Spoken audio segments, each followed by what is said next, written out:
Hello students, physical geography के इस महत्वपूर्ण लेक्चर के अंदर अपन थ्योरीज वाला पार्ट स्टार्ट करेंगे। और आज के इस लेक्चर के अंदर जो है पर्वत निर्माण के जो सिद्धांतों के अंदर पहला सिद्धांत जो कॉवर का सिद्धांत है उसके बारे में विस्तार से अध्ययन करेंगे। इसको दो पार्ट्स में डिवाइड करेंगे। जो आज पहला पार्ट है कॉवर के सिद्धांत का, ये जो सिद्धांत है ये संकुचन पर आधारित सिद्धांत है। और जहाँ तक पर्वत निर्माण के सिद्धांतों का आधार है, अपन फिजिकल ज्योग्राफी में जो निर्माणकारी जो शक्तियाँ हैं उन्हें हम मुख्यतः दो वर्गों में विभाजित करते हैं। उसमें विवर्तनिक टेक्टोनिक एक्टिविटी जो है और अवशिष्ट पर्वत है। विवर्तनिकी पर्वतों में जो है वो वलित या मोड़दार पर्वत सबसे अधिक व्यापक है, फोल्डेड माउंटेन्स। और ये जो फोल्डेड माउंटेन्स है वर्तमान समय में धरातल पर इनका विस्तार जिनमें भी हिमालयाज जो भी हैं उन सब का विस्तार सर्वाधिक देखने को मिलता है। और शक्ति के आधार पर पर्वत निर्माण को दो वर्गों में विभाजित करते हैं। एक लंबवत गति जो है vertical forces and the horizontal क्षैतिज गति के आधार पर ही जो है पर्वत निर्माण के जो सिद्धांत हैं उन्हें हम मुख्यतः दो वर्गों में विभाजित करते हैं। अभी आने वाले लेक्चर्स में अपन डिस्क्राइब करेंगे आगे।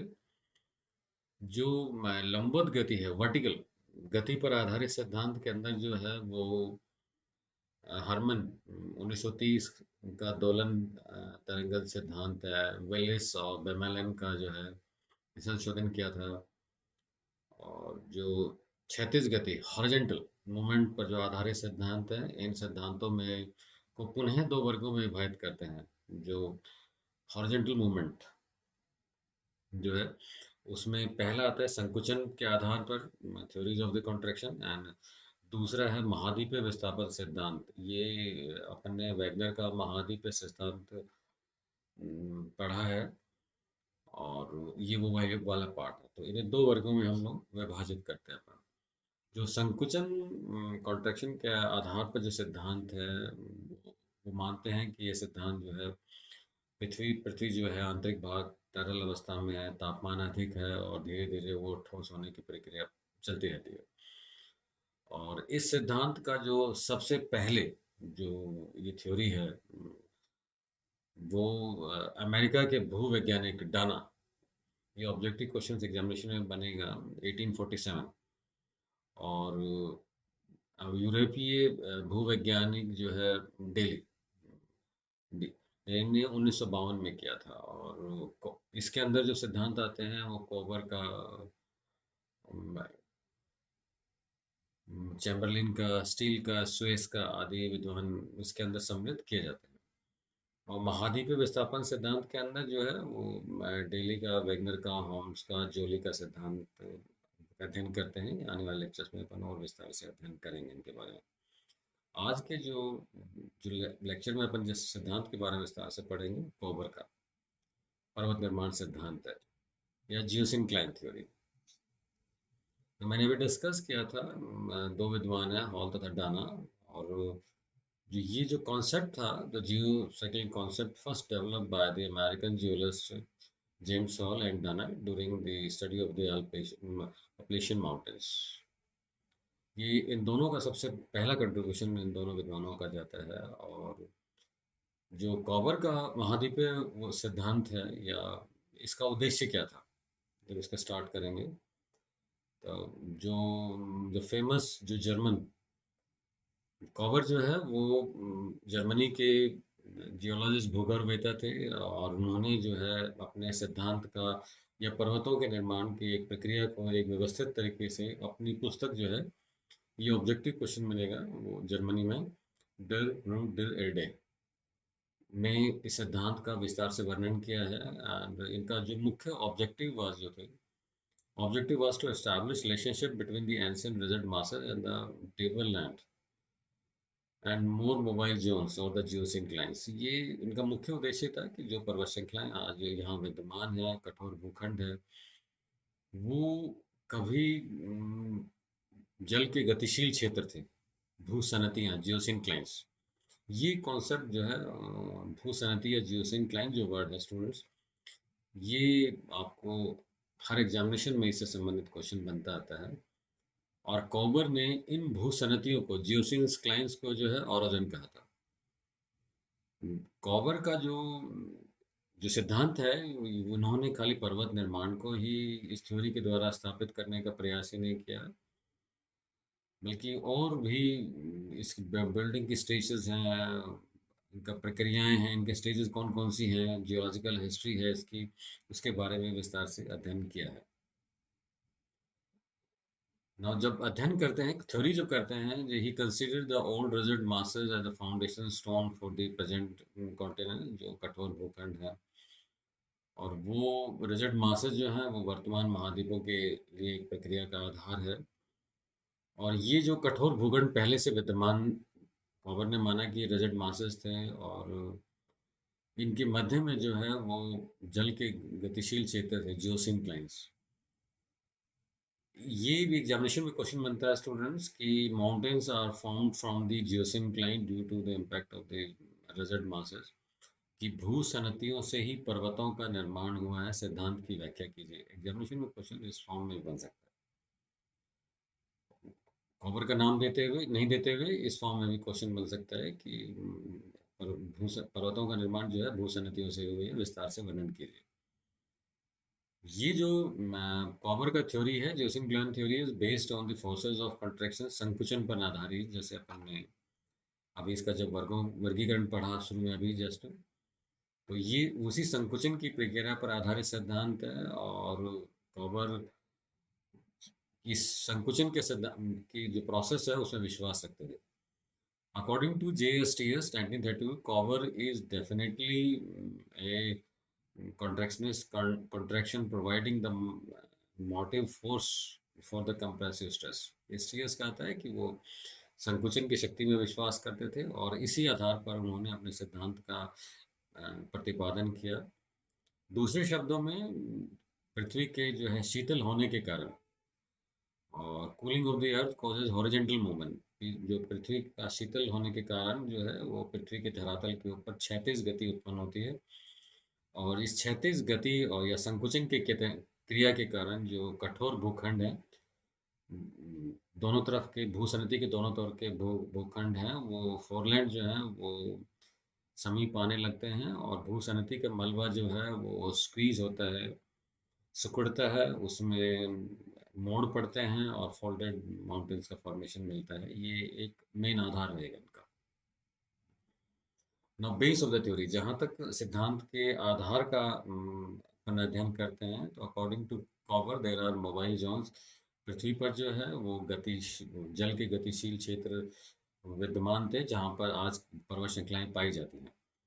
ये कॉपर माना, और इन जो गतिशील जो क्षेत्र है वो कॉपर ने इन्हें नाम दिया ऑरिजिन, या ये वो स्थान है जहाँ से ये भूसनतियाँ, ऑरिजिन या भूसनतियाँ या जियोसिंक्लाइन्स, ये वो स्थान है जहाँ पर कि पर्वतों का निर्माण हुआ। और आज की जहाँ पर वर्तमान में पर्वत पाए जाते हैं, वहाँ पर ये जल के गतिशील क्षेत्र थे। और इन जल के गतिशील क्षेत्रों को कॉपर ने माना कि these geosynclines were surrounded by the rigid masses which termed by the copper as कर्टोजन। ये जो जल के गतिशील थे, कॉपर ने माना कि ये कठोर भूखंडों से घिरे हुए थे। उनके चारों तरफ कठोर भूखंड थे, जिन्हें कॉपर ने जो शब्दावली उपयोग की, क्रोटोजोन के रूप में की। ये शब्द जो है आपको याद रखने पड़ेंगे एग्जामिनेशन में। Orogen, kratogen, the old rigid masses including the, जैसे कुछ कठोर भूखंड, जैसे उन्होंने कहा कि कैनेडियन शील्ड है, बाल्टिक शील्ड है, रशियन है, साइबेरियन है, चाइनीज है, दक्षिण का भारत, पेनिसुलर इंडिया है, अफ्रीका के हैं, ब्राज़ीलियन है, ऑस्ट्रेलिया है, अंटार्कटिका। ये कुछ कठोर भूखंड थे, और इनके मध्य में जो है गतिशील जल के गतिशील क्षेत्र थे। और इन्हीं गतिशील क्षेत्रों पर और इन्हीं भूखंडों पर पतन के कारण जो इन भूसनतियों में मलबा जमने लगा। According to the Copper, mid-Pacific geosynclines separate north and south forelands, which were later on founded by the Pacific Oceans, जो प्रशांत महासागर के अंदर जो श्रृंखलाएं पाई जाती हैं। कॉपर ने माना कि 8 जो morphotectonic units can be identified on the basis of the description of the surface features on the Earth during the Mesozoic era as presented by the Cooper, जो मैंने अभी कठोर भूखंड में माना था। तो मैं जो इन कठोर भूखंडों में मुख्यतः जो है अभी ऊपर की प्लेटें अपने डिस्क्राइब किया था, पहले प्लेट विवर्तनिक पढ़ा है। Africa together with some parts of the Atlantic and Indian Ocean, Indian Australian land mass जो है, यूरेशिया है, नॉर्थ पैसिफिक कॉन्टिनेंट्स है, साउथ पैसिफिक कॉन्टिनेंट्स है, साउथ अमेरिका है, अंटार्कटिका है। ये वो स्थान पे है जहाँ भूगर्भीय घटनाएं जो हैं इनके किनारों पर या इनके मध्य में घटित हुई हैं। कॉबर ने जो ये टाइम ड्यूरेशन कॉबर ने जो माना कि ये पर्वतों का निर्माण जो है किस किस युग में हुआ, और उन युगों के बारे में भी कॉबर ने विस्तार से वर्णन किया है। और Kober has identified 6 major periods of mountain building. 6 मुख्य काल हैं जिनमें पर्वत श्रृंखलाएं विभिन्न कालों में हुई हैं, और 3 mountain building periods about which very little is known. कम उनके बारे में हमें ज्ञान है क्योंकि वो ज़्यादा प्राचीन हैं। Are reported to have occurred during the pre Cambrian periods. अपने एक पुराने लेक्चर्स में पढ़ा है, टाइम ड्यूरेशन पढ़ा हुआ है। पैलोजोइक एरा, सो 2 मेजर माउंटेन बिल्डिंग पीरियड्स। अगला जो आया है प्री कैम्ब्रियन है, पैलोजोइक है। देन द कैलोडियन जो है, orogenesis was completed by the end of the Silurian period. ये टाइम ड्यूरेशन है पृथ्वी पर। Silurian period and the Versian orogeny and the Calumated in pre-Carboniferous period. The last sixth जो है organic activity known as the alpine organic was completed during the tertiary period. That is, ये total periods हैं जिनके मध्य के अंदर जो है वो विभिन्न विवर्तन की घटनाएं संपन्न हुई और पर्वतों का निर्माण देखने को मिलता है कॉबर के अनुसार। ना कॉबर का जो थ्योरी है, Kober has opted that the mountains are found out of the geosynclines. ये मैंने अभी डिस्क्राइब किया स्टूडेंट्स। ये किसी भी फॉर्म में बने भूसनतियों से ही पर्वत श्रृंखलाओं का निर्माण हुआ है, इनका विस्तार से वर्णन किया है। और कॉबर ने माना कि जहाँ पर मैं कहा कि जहाँ पर आज की तारीख में प्लेसेस ऑफ माउंटेन फॉर्मेशन, जहाँ भी पर्वत है, हिमालय है और दूसरे भी यूरोप की पर्वत श्रृंखलाएं हैं, वहाँ पर जो है वो जल के गतिशील क्षेत्र थे जिन्हें जियोसिंक्लाइन कहा गया, भूसनती कहा गया। और ये जो है पर्वत निर्माण के उद्गम के केंद्र थे। ये काफ़ी भूसनतियाँ काफ़ी बड़ी थी, विस्तृत थी, काफ़ी चौड़ी थी।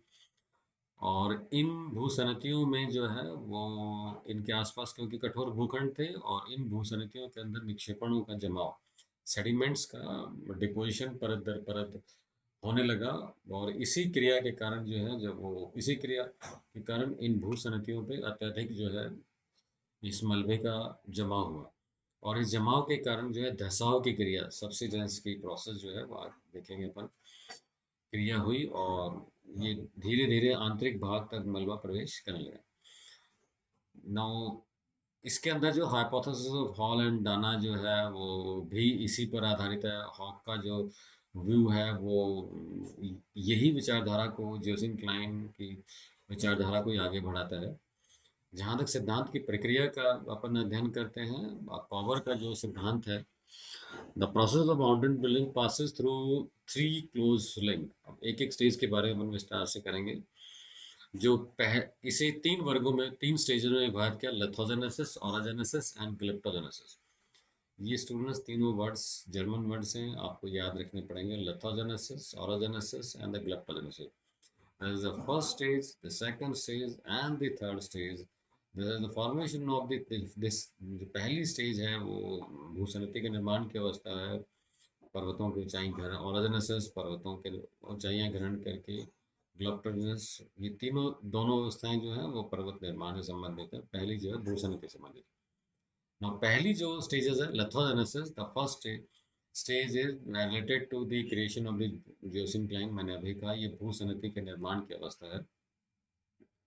और भूसंधि का निर्माण due to the forces of the contraction caused by the cooling of the earth, जो है पृथ्वी के ठंडा होने से और संकुचन की शक्ति उत्पन्न होने के कारण जो है इन भूसंधियों का फॉर्मेशन देखने को मिलता है। और ये जो अवस्था है ये प्रारंभ पर्वत निर्माण की सबसे पहली अवस्था है।